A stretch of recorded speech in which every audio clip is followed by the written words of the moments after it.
ಸತೀದೇವಿಯು ತನ್ನ ತಂದೆ ದಕ್ಷನ ಯಾಗಕ್ಕೆ ಹಾರಿ ಆತ್ಮಹತ್ಯೆ ಮಾಡಿಕೊಂಡಾಗ ಅವಳು ತನ್ನ ಮುಂದಿನ ಜನ್ಮದಲ್ಲಿ ಪರ್ವತಗಳ ರಾಜ ಹಿಮಾಲಯದ ಮಗಳಾಗಿ ಜನಿಸುತ್ತಾರೆ. ಶೈಲ ಎಂಬುವುದು ಹಿಮಾಲಯದ ಇನ್ನೊಂದು ಹೆಸರು.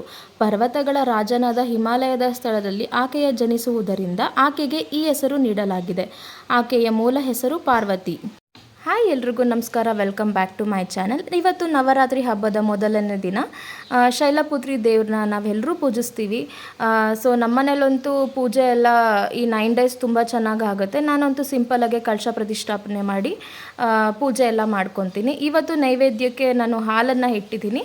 ಹಾಲಿನ ಪಾಯಸ ಅಥವಾ ಹಾಲನ್ನು ಇಟ್ಟರೆ ತುಂಬ ಶ್ರೇಷ್ಠ ಅಂತ ಹೇಳ್ತಾರೆ. ಸೊ ನಾನಿವತ್ತು ಹಾಲನ್ನು ಇಟ್ಟಿದ್ದೀನಿ. ಸೊ 9 ದಿನ ನಾನು ಆ ಕಳಶನ ಕದಲಿಸ್ದಿರಂಗೆ ನಾನು ಪೂಜೆ ಎಲ್ಲ ಮಾಡ್ಕೋತೀನಿ. ಮತ್ತು ಇವತ್ತಿನ ಬಣ್ಣ ಬಂದು ಹಳದಿ.